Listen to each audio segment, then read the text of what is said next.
Electrocast. First, you have to be comfortable being visionary, which means you have to be willing to dream and allow your people to dream and come up with crazy ideas and come to you with all kinds of interesting in a state of wonder about what could we do with this company, or what do you think the industry is going to do? What do you think? And not about tomorrow, but like in 2 years or 3 years. Hi, and welcome to Deep Leadership. I'm your host, John Rennie. Well, I hope all is well with you today. It is another beautiful day here in North Carolina, and this episode is brought to you by our sponsors, Jeremy Clevenger Fitness and the Sasquatch Flag Company.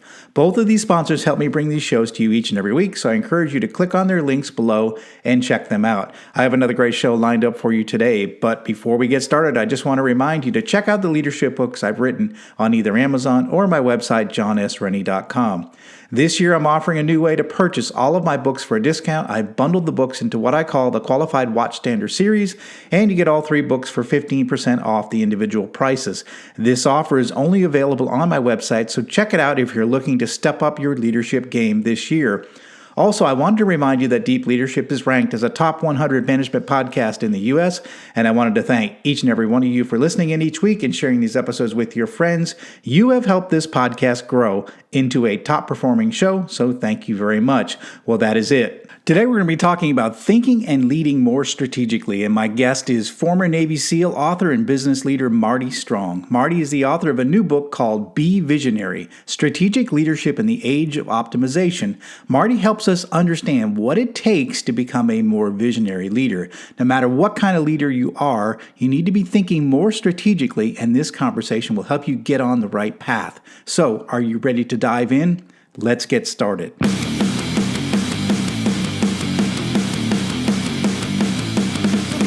Welcome to Deep Leadership. Leadership is a people business. That's the philosophy of your podcast host, John Rennie. As a former Cold War submarine officer who spent 20 plus years leading businesses in corporate America before starting his own manufacturing business, he knows that leadership matters. Are you ready for some real-world actionable advice from John as well as his expert guests? I'm ready. I'm ready. The show starts right now. Welcome to the Deep Leadership Podcast. Today I'm joined by Marty Strong. Marty has been a leader and business consultant for decades, first in uniform as a combat decorated Navy SEAL, and then in commercial business. He is a thought-provoking author, speaker, and leadership expert. Marty's latest book is called Be Visionary: Strategic Leadership in the Age of Optimization. Now, this book helps leaders think and lead more strategically, and I'm excited to have him on the show to talk about the idea of strategic leadership. So, Marty, welcome to the show. Hey, John. Thanks for having me. It's an honor to have you, sir. And I'm interested in this topic of strategic leadership. So, and who better to get on the show but the guy that just wrote the book on it. So I'm really excited about this. But I wanted to dive in first a little bit about your career. You spent 20 years as a Navy SEAL, and then you went into business. Tell us about your background and how your military experience shaped you as a leader. So interestingly, the one thing kind of leads into the other in life. My favorite quote is from Louis Pasteur. It's "Chance favors the prepared mind." And the way my life has turned out, it always seems to be the case. The thing that I'm training to, that the way I'm being treated, the way I'm dealing with adversity, that I don't appreciate at the time, suddenly becomes the strength later on that I needed, and the lessons that I learned that I had to apply in a completely different place, in a different, maybe sometimes a different vocation. So I've kind of learned to just roll with it. I came out of a broken family, divorced kid. So I had a lot of psychological resilience, not appreciating it, obviously, as a kid. and all of a sudden I'm in SEAL training. It turns out that the people that make it through SEAL training or any special operations selection course tend to be really, really high on the psychological resilience scale. And so if I hadn't gone through that, I probably wouldn't have made it through SEAL training. I would have been psychologically, I guess, inoculated against self-doubt and a lot of the other things that I had to deal with as a teenager. Finally had to come to grips with and decide I'm going to be my own person. I'm going to chart my own path. And so when other people are telling you to quit, or other people around you are quitting and trying to talk you into quitting, it just never resonated with me. So that allowed me to get through the SEAL process. I was a SEAL for 10 years as an enlisted SEAL, got my undergraduate degree in business during that time frame. And then I went to Officers Canada School, spent the next 10 years as an officer in the SEAL teams, and again, ended up getting my master's in management during that time frame. So that's kind of the quick version of those 20 years. And I was going to be a lawyer, took the LSAT, that I was going to do that. A friend of mine who was in financial services talked me out of it. And again, I know we're going to talk about strategy and being strategic. I was all over the place. So I said, yeah, the heck with the, law school. I'm just going to go do this, And I ended up with one company for a couple of years, and then shifted over to United Bank of Switzerland, became a portfolio manager, and managed money and clients and things like that, all in for about 7.5 years in that industry. And again, I realized when I started, I didn't know how to sell. I'd never been taught how to sell. It wasn't in it wasn't in my undergrad course. It wasn't my graduate course. There wasn't a class on how to sell anything. And anybody that's in civilian life knows that that's kind of key to getting anything across, even if you're just trying to get somebody to marry you. So I had to learn how to sell. And then as I was struggling to figure out how to sell, a guy came in who was a mutual fund wholesaler, and he said, "What are you doing? How are you doing it?" I said, "I'm cold calling all day long, and I'm walking the roads and knocking on doors, and I'm doing, conventions. I'm doing everything I'm supposed to do, I think." And he said, "Have you ever done seminars?" Well, no, I don't have any. I don't know anybody yet. He goes, "Well, we'll help you out. We'll buy you a list, and then we'll show you how to do the invitations and all that kind of stuff. And we'll even stand up there with you in the first one to kick it off." And he did. It turns out I was really good at seminars because I was really good at public speaking. I'd been a trainer. I'd been a trainer in the schoolhouse, in the SEALs.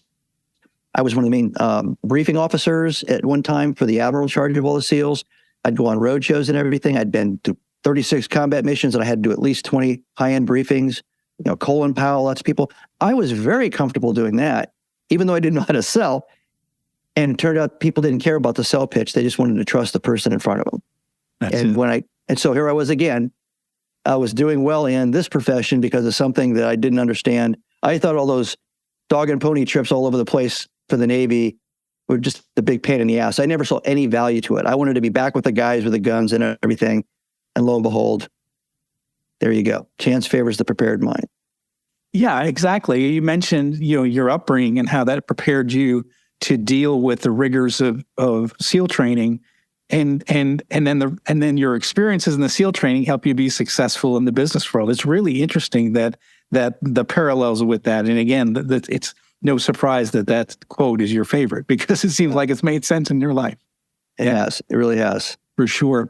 What were some of the differences you noticed when you did 20 years in the military, and there's a certain way we do things in the military, right? And then you come out into these, companies, civilian companies, you're dealing now with maybe not a lot of veterans, not a lot of people with military experience. What was that like for you? And what were some of the early frustrations you had in the business world? Because I know I had some of those myself when I first came into the world. I think the first thing that hit me was the source of motivation to show up. For an average person in commercial business, and there's nothing wrong with this. This is just the way it's supposed to be for regular people, right? Your point is to make a living, to pay your bills, to have enough to have fun, take care of your family. And if you don't own the business, that's pretty much your motivation, right? And in the military, especially you're in the submarine service, that's an elite service, the SEALs, you're in a much smaller, highly selected kind of group of people. So they're already down selected for certain attributes. And one of them is being very motivated, self-motivated. They don't need a lot of pushing and pulling and coaching and speeches to get them fired up. They all focus on the mission, and they all focus on making each other stronger.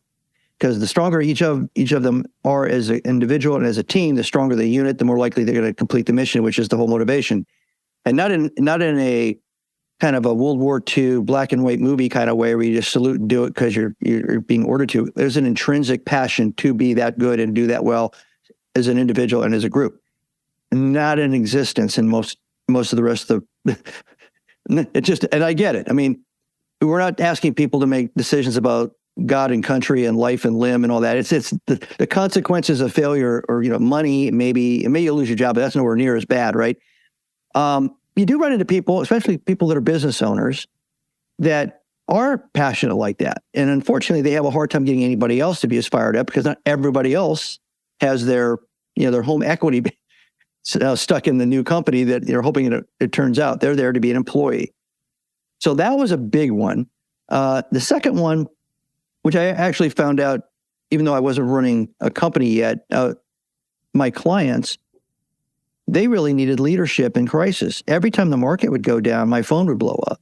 And later on, when I had as many as 1,600 accounts, on a bad day or a bad week, I mean, my phone would blow up and people would just show up at the door. They wanted hand holding. They wanted explanations. They wanted me to make them feel better. They wanted me to explain, because it was at a time where it was the TV pundits were really, really getting in everybody's face and making crazy predictions just to get eyeballs on screens. Right. And it was very frustrating because they were making things up or they were saying things, and they're still doing it today. I watch CNBC in the morning and I listen to it, and it's kind of interesting. I look more for the big picture moves rather than listening to their opinion of it.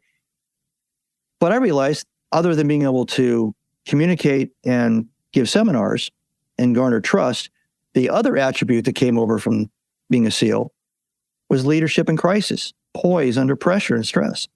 I could sit there in a room and they'd be freaking out, and they'd look at me and I'd be chill and I'd be okay. And I'd walk them through their plan. And by the time I was done talking about the plan that we put in place to deal with things like this, like asset allocation and all this stuff, they go, wow, I'm so glad I came here. I'm so glad I talked to you. I'm so glad I came here and gave you my money, and they'd walk out. And now it'd be exhausting for me, but that was another skill set. And it was always, it was surprising to me how fragile these people were when it came to risk. Now, everybody's got a different opinion about money. It's very emotional. But most of my clients were self-made people. They didn't get it in the lottery. They actually built businesses and gone through, but this is the kind of stress they weren't prepared for. Mm.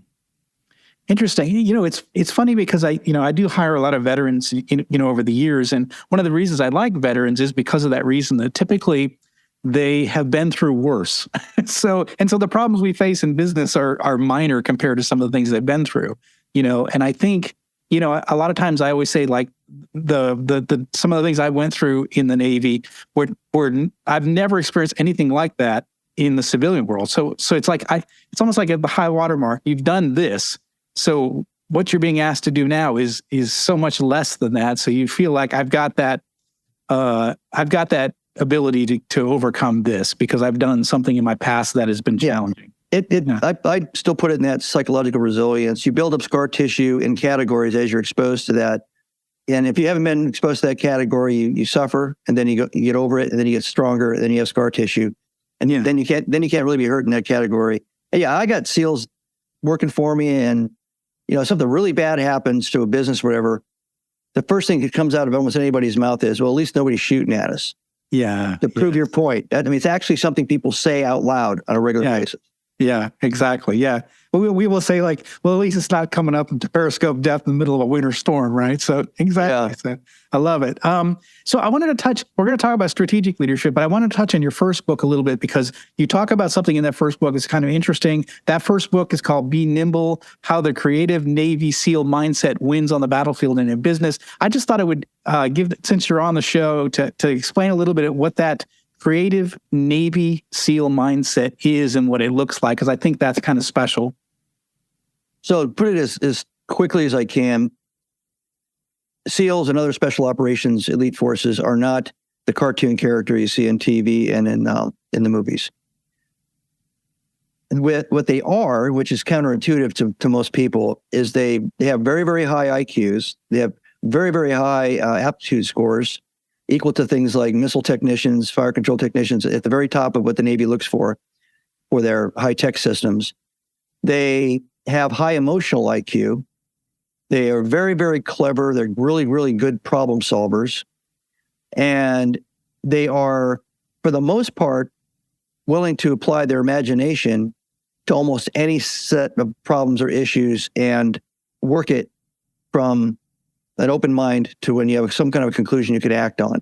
And if you get a whole group of them in a room, especially as an officer, and I had a little bit of a head start on this because I'd been on the other side of the process, you have to let everybody kind of brainstorm and throw a lot of stuff up on the wall, see what sticks, and then you start to crystallize it, more facilitating all that input, and eventually get it down to, okay, we only have so much more time before we have to make a decision on what we're going to do.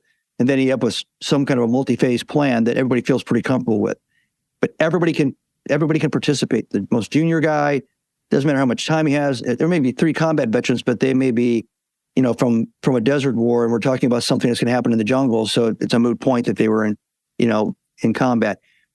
And then you don't get, it's unconventional warfare. So you don't get the same mission every single solitary time for the most part. You get a new problem set. So you really can't do it any other way. And you really can't do it with another kind of person or kind of brain. You have to have that kind of a mindset. So then, and they didn't have a lot of movies and TV shows and stuff about SEALs, even books until the late 90s. So you can imagine all of us that were in that and the cartoon kind of character that we're all like hyper aggressive and we're always high-fiving and grinning and wearing beards and tattoos and stuff. And it's kind of this weird caricature. That's not it at all. And so in Be Nimble, I was trying to take that mindset, which is a creative mindset. It's a divergent thinking type mindset.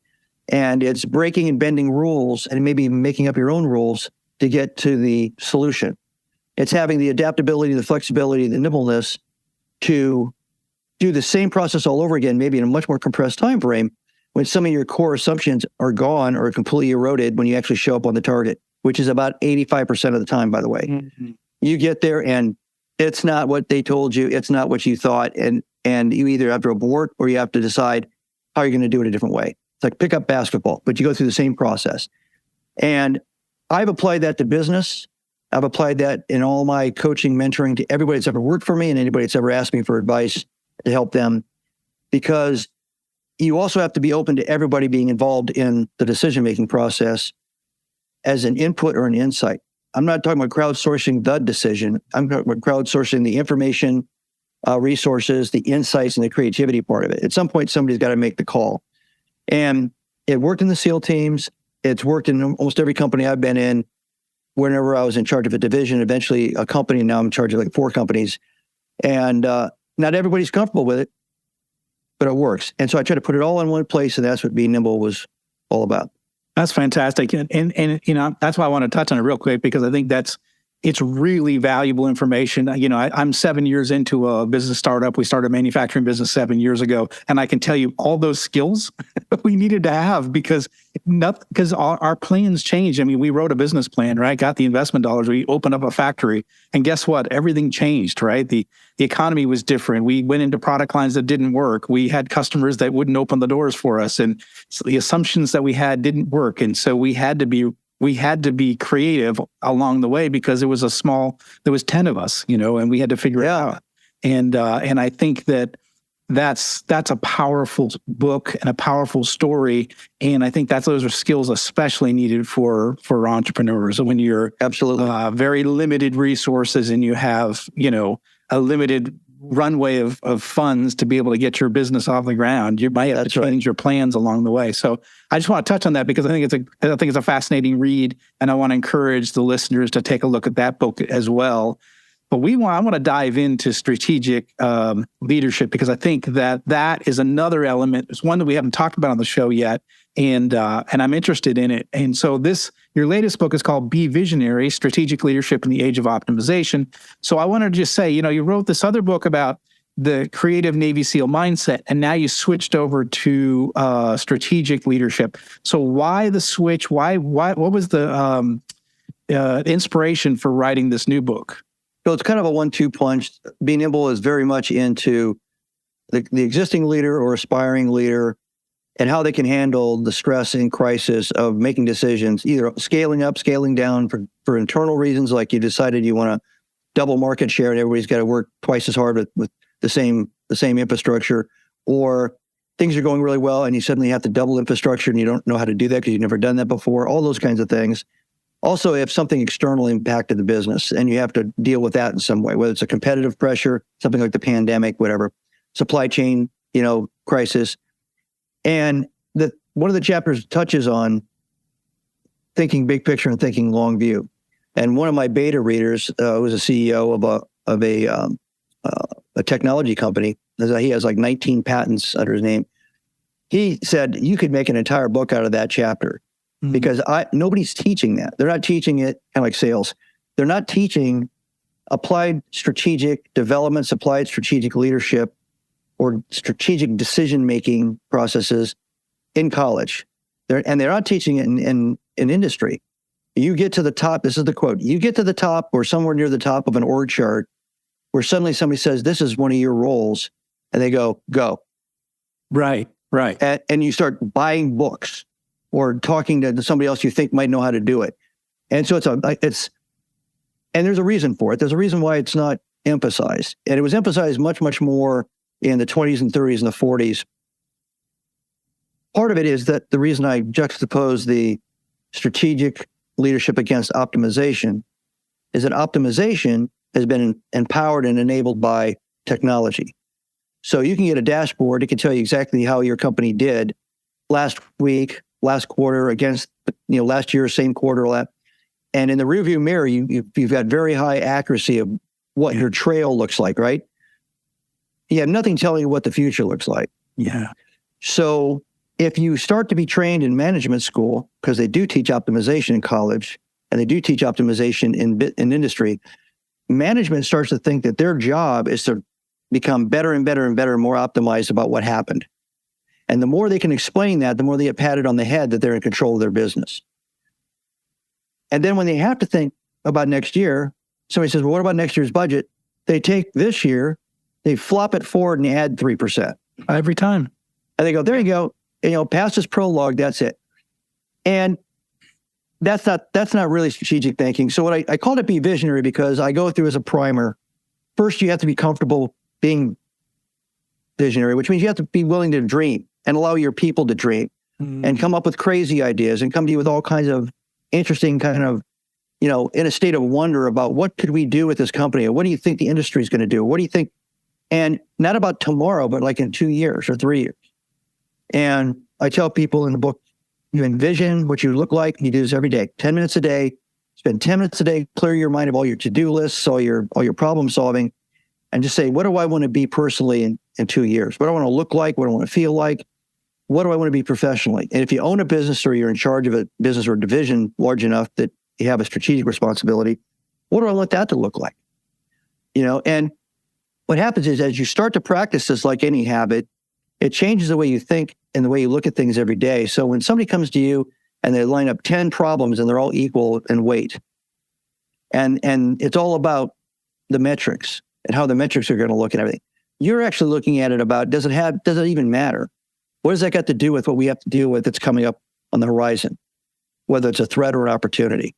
So many threats are seen at the last second. And so everybody seems to be happy with reacting because they think that's the way you're supposed to.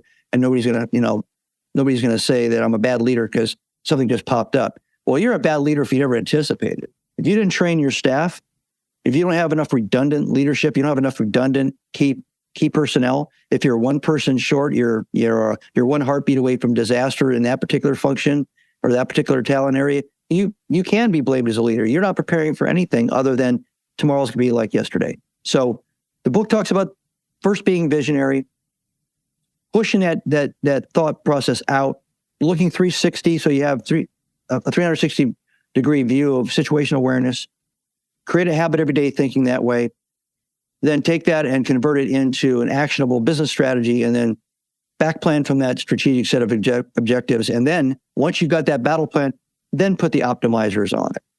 We'll be right back after a quick word from our sponsors. Leadership skills are like any other skills. You need to practice them to get better at them. Best-selling leadership author John S. Rennie knows this. That's why he's written a new book called You Have the Watch. It's a guided journal for leaders designed to take you through an entire year of leadership training. By the end of the year, you will master 50 of the most important leadership skills. If you want to have a greater impact on the results and people in your organization, go to youhavethewatch.com and pick up your copy today. This episode is brought to you by Jeremy Clevenger Fitness. As a high-performing leader, you know that leadership isn't about telling people what to do. It's about leading by example. And for most people, the one area that they're lacking when it comes to leading by example is their health and fitness. By improving your health and fitness, every other area of your life improves. But how do you get and stay fit as a busy leader? Well, you do what you've always done. You hire the best person for the job. Don't struggle on your own. Put Jeremy Clevenger on your team. Jeremy will work with you to take your physique, mindset, nutrition, nutritional habits, and more to the next level with his step-by-step, all-inclusive coaching program. Now, I've worked with Jeremy for the past year, and I'm in the best shape of my life. If you want to step up your game, reach out to Jeremy at apexperformancesystems.com to find out more and get your initial consultation scheduled with him today. This episode is brought to you by the Sasquatch Flag Company. The Sasquatch Flag Company is a family-owned business in New England that builds hand-carved American flags from seasoned white pine. Each flag is hand-built and each star on the flag is hand-hammered and chiseled. No two flags are alike. They offer a variety of flag designs to honor the police, military, firefighters, dispatchers, and search and rescue personnel, to name a few. These stunning handmade flags look great in an office, a studio, the back porch, or above the fireplace mantle. They make the perfect gift for the veteran, first responder, or patriot in your life. Now, I love these flags, and I've been giving them as gifts for years, and I was a customer long before they became a sponsor of the show. I can't recommend them enough. So if you're looking for that perfect, uniquely American-made gift to give away, or if you want to treat yourself, go to sasquatchflags.com and get your order in today. Yeah, it makes me think of like Kodak and Xerox, of big companies that were leading brands in their industry, right? Focus on being more efficient. And I'm sure that they had all the KPIs and they had all the rear view metrics that they were measuring, and all the bonuses were based on that. But yet the world was changing, right? And there was soon going to be no need for film, and photocopiers and things like that. And it's like so maybe they weren't looking out the windshield, but they were looking in the rearview mirror too much. Is that probably an example of companies that weren't really thinking strategically? Yes. And it's also denial of the laws of the universe. So I think it's Madame Curie's got a quote. I think I've got it right. The universe abhors stability. There's no such thing as stability. The universe doesn't accept stability. It's in a constant state of adjustment, evolution, de-evolution. There's nothing static. So if you actually took a deep breath and thought about that for a second, that means nothing that you're relying on right now is really going to be reliable. Mm-hmm. You're not in control. What you're trying to do is you're trying to basically surf a really big wave and see how long you can stay on it. And eventually that wave's going to start to go away and you got to find another wave. And that's why the people that are into, futurists and things, they're looking for those big waves, those big trends, because that's what's going to sweep everybody up at some point. In every industry sector, sometimes in economies, regional or national, and sometimes globally.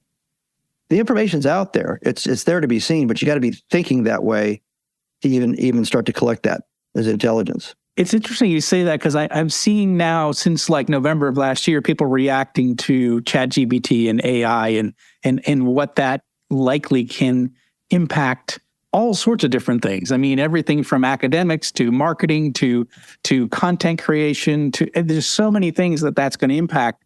And it's almost like like you said, it sort of surprised us, that, AI is here, and it could devastate my business. It could create tremendous opportunity. But I don't think, at least even myself as a business leader, was looking towards, well, that might happen here soon, and what's the impact? I wasn't thinking about that. I was thinking about, getting my revenues for the month, right? And making my sales numbers, right? So when you saw the first cell phone, nobody thought that, hey, you know what? We could do our banking like this without ever having to go into a bank. That was 5 years down the road. All the things that we do on a cell phone, on a smartphone, those things, when those first popped out, even the inventors weren't even thinking that far ahead. Those applications came from everybody just thinking about what the platform could do. The whole thing about apps, it just exploded because people started thinking, hey, and then if he could do it, I could do it, and I could do it with a whole different subject area. It's really crazy to think of, because again, I remember the day I got my first text. Right, I was on a business trip and I was supposed to meet up with my head of sales, and my phone buzzed and I looked down. It was a text. I was like, "Well, how do you do that?" It's just amazing to see now. We're like we almost use words more than we do even a phone call. Right? And it's happened so much faster. I told the story the other day. I was at a company as a senior exec, and I walked through a room and I saw 5 or 6 cubicle areas. And the desks were covered with piles of BlackBerries. Oh. And I realized that 2 years earlier, everybody had been fighting for who was rightfully should get a company BlackBerry. Right.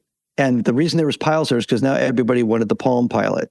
Right. Yeah, think about that. Yeah. And then Palm Pilot didn't even get to stick around long enough to get a big pile because it went right to, the iPhone.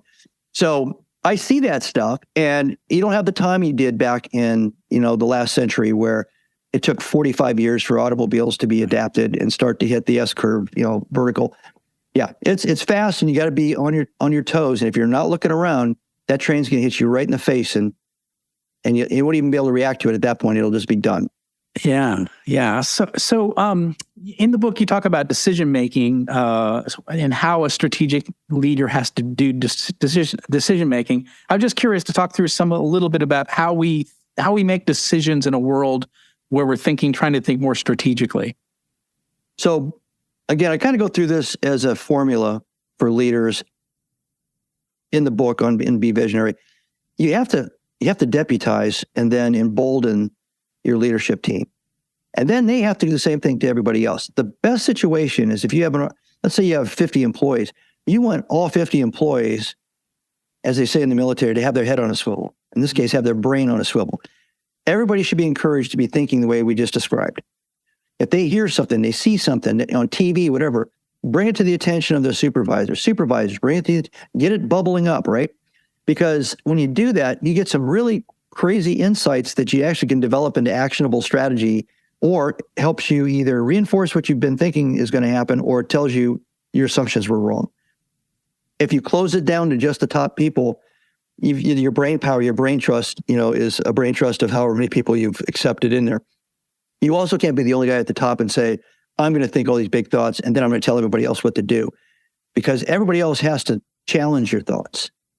Everybody has to punch holes in it. I talk about in there that they have your dream team, the people that are thinking these big thoughts and everything, but also you have to have your optimizers and your, if it ain't broke, don't fix it kind of mindset. Right. You hand it to them and say, here, beat it up, see if you can break it, scratch it, and then tell me what you found. So you have to be intellectually honest there. So that you're just not, kind of believing your own smoke kind of a thing, getting high on your dreams and all. You put those two elements together, the decision-making process is essentially a brainstorming process. It's not a single person, and it's very messy until you get, like I described earlier about the SEAL mission planning thing. It's very messy until you realize, okay, we have to come to some point where I say, I think this is where the needle's pointing. And then do we need to change anything about what we're doing? And then you put together an action plan, and you issue milestones and directions, and you apply resources or you redirect resources to align with that. But it's a continuum. And I don't mean that you change your cardinal strategy for 2 years every day, but you should have everybody constantly looking out, because you may make a mistake even on your long-term view, even if it seemed to work out and pan out before.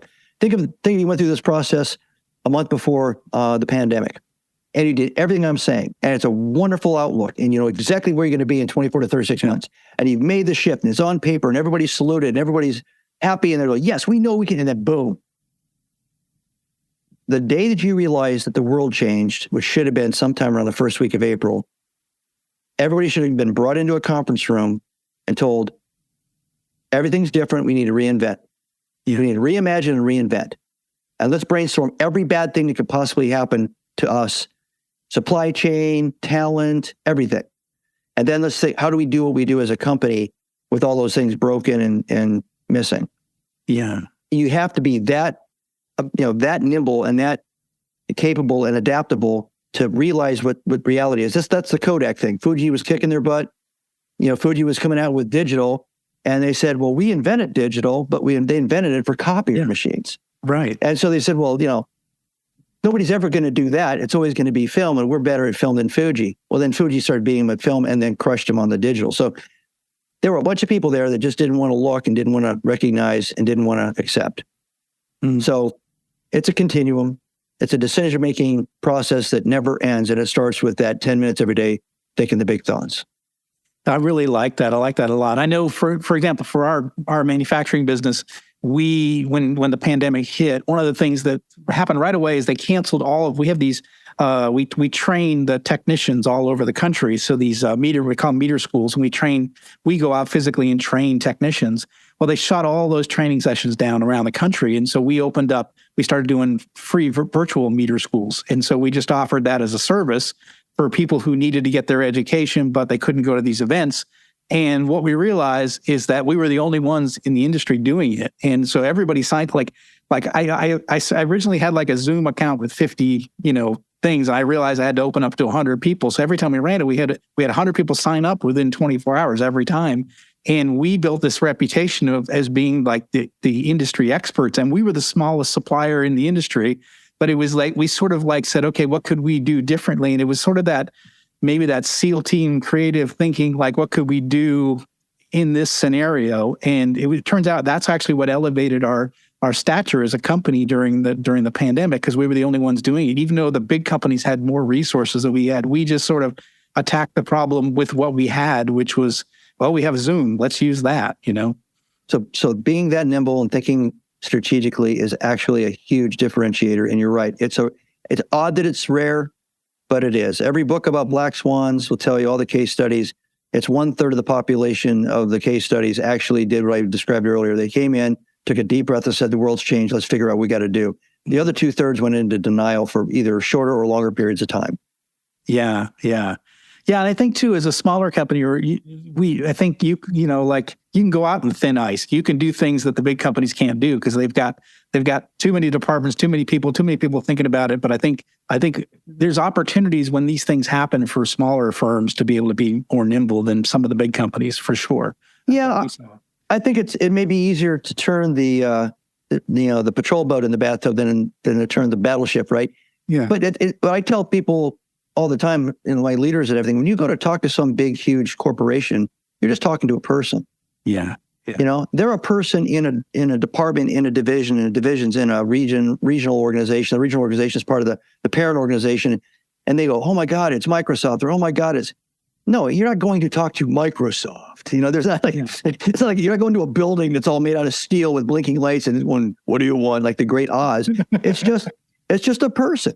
And so you can actually be all these things we're talking about. You can do that at the individual level, the team level, the project team level, the department and the divisional level. And you can absolutely do it. You don't have to wait for senior leadership to do it. And also senior leadership can do it. The CEOs, the C-suite of all these corporations could have pulled everybody in and said, this is what we're going to do, and inform the board. If you guys want to get involved in this, you got a lot of brain power, and we've got 2 weeks and we're going to come up with a way to deal with this. They could have done that. And they could have started issuing a change of direction. And even if it's a battleship, but you know what? Everybody thought it was going to go away. Everybody hoped it was going to go away. Yeah. And they kind of got in the fetal position in the corner, went wah, wah, wah, didn't want to hear the noise. And anyway, it's a great case study. It was tragic what it did to the country, but everybody that survived it, I guarantee you, it's going to be like people that survived the Great Depression. There's going to be entrepreneurs in the next 10 years that you'll tie it right back to their start was figuring the world out during the pandemic. Yeah, I really do see that. I really saw a lot of people really shifting and growing during that time. So using that as an opportunity for, like the landscape change. Okay, great. That's good for a small company, right? Because at least for my view was like the landscape changed great. So now there's opportunity, And so for us who maybe, everybody knew what their position was in the market, right? And now the whole market shifted. So, okay, well, now maybe I've got a spot where I can kind of ease in. So near where I lived, there was a small sandwich shop, and it was surrounded with all these boutique restaurants of all kinds. And when they shut everything down, they took a bunch of plywood and put some 2x4s in the back of it, and they spray painted pickup, and it had a phone number. Well, nobody could get any food, if you remember, and you weren't even sure you could go to the grocery store and everything, and people would drive by and see it. And they put a folding table outside of the restaurant in the parking lot, and they had a couple of girls standing there. And you could call in and they would get your order. Now, I saw that the first time, and I thought, oh, that's kind of interesting. It's like a bunch of kids selling Kool-Aid, but it's a real business. 2 months later, they had a tent, a huge tent. They had like 8 tables. They had bags of food to go stacked up on all these tables. They had a whole system. There were cars lined up all the way through the parking lot, trying to get in to pick up their orders like this. And all around them are restaurants. All around them are other restaurant owners. Nobody else is doing it. They did it for the entire first year of the pandemic. And I'm thinking, me and my wife, we're going, nobody's copying them. It's interesting. Same thing here. Nobody copied us with that training. I thought, well, for sure, the big companies will take over. Like I just happened to be first, but nobody did. And we ended up being the only ones doing it, which was really weird. Well, yeah, that's on you too. That's really good that you did that. Yeah, interesting. So what are some other things that we should be thinking about when it comes to strategic leadership? We didn't get to cover everything in this discussion, but maybe some other points that are in the book that we should be aware of as leaders. Well, I guess the key takeaway is strategy is about thinking big picture. It's about zooming out. You need to do it as an exercise, like I mentioned earlier. I suggest you do it every day, but as a team and everything, you should do it also. You don't have to go on a retreat. Companies that say we're going to retreat every year for a couple of days, that's not a habit. That's just a check in the box thing. So you need to do it as a regular thing. And when you do that, the whole organization will start to think strategically. Then they'll start thinking about what everybody else is doing around them strategically. The context will be a strategic context. You don't have to go to school to learn it. You don't have to be a genius to learn it. You don't have to be somebody with a fancy title to do it. So once you've empowered and enabled everybody to think this way, then make sure that you listen to what you're seeing and what you're sniffing on the wind. Don't ignore the actual information. Be intellectually curious. Suck it all in. Take in all the different angles. Talk to people that you would never talk to. Look at industries that have nothing to do with your industry, and ask them things. What's your supply chain look like? Oh, well, we move rabbit food. Well, how do you do that? What do you run into? You'd be amazed at the kinds of things you find that are crossover solutions, because in the rabbit food industry 10 years ago, they had a crisis and they solved it this way. Now you're in that same crisis because you have a linear supply chain that you run into for the first time. But in the rabbit food industry, they solved it 10 years ago. And you never would have known unless you talked to somebody. So thinking strategically, acting strategically, and making decisions in a strategic way is a behavior pattern. It's a habit, and it's a continuum. That I can't say that enough. And I think that if you do that, you're actually a strategist. You're a visionary, and turning a dream into a concept and a concept into a strategy is something everybody should be doing for themselves, and leaders definitely should be doing for their organizations. Wow, such powerful advice. So listeners, I really encourage you to pick up this book. It's called Be Visionary: Strategic Leadership in the Age of Optimization.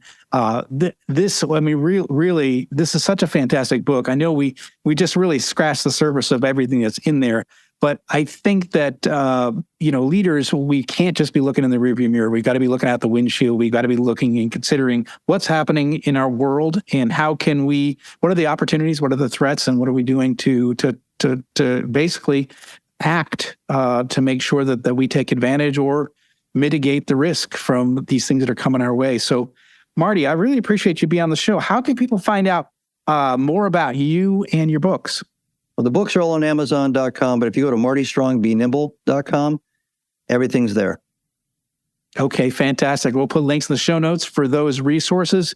And again, I really highly encourage leaders that you start thinking strategically and you act like visionaries, and you pick up Marty's book, because I think this is going to help you be more effective in the long term.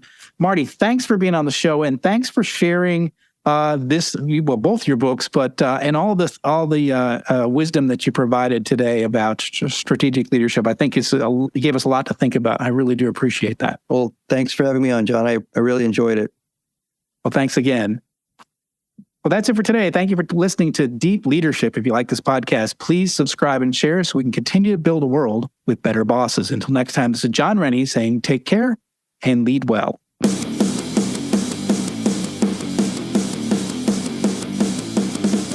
Thank you for listening to Deep Leadership. Thank you. Thank you. Thank you for all you do. We hope you enjoyed today's episode. For more information and updates, please visit our website at www.deepleadershippodcast.com or johnsrennie.com. Until next time, take care.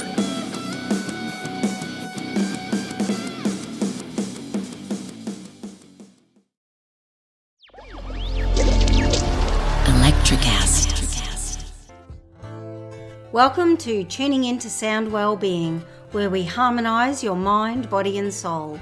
I'm Amanda, your sound therapy expert. And I'm Stephen, the curious explorer uncovering the mysteries of sound. Together we explore vibrations, frequencies and the power of sound therapy and tuning forks. Discover ancient wisdom, reduce stress and tune into a healthier life. Subscribe to Tuning Into Sound Wellbeing today. Miles, are you ready to record our promo for Season 2 of the Wanna Bet podcast? David, have you ever seen a grown man naked? Miles, we're not here to quote lines from Airplane. We're here to tell people that Season 2 starts August 18th. But I like Airplane. I know you do, but Wanna Bet is a sports betting podcast. Each week we bet $1,000 on the NFL teams and games that we love. Well, that sounds like fun. It is fun. And last year you picked over 60% of your games correctly. How'd you do? We're not talking about that. We are telling people that they can find us every Friday. So no more movie quotes. Roger. Electricast.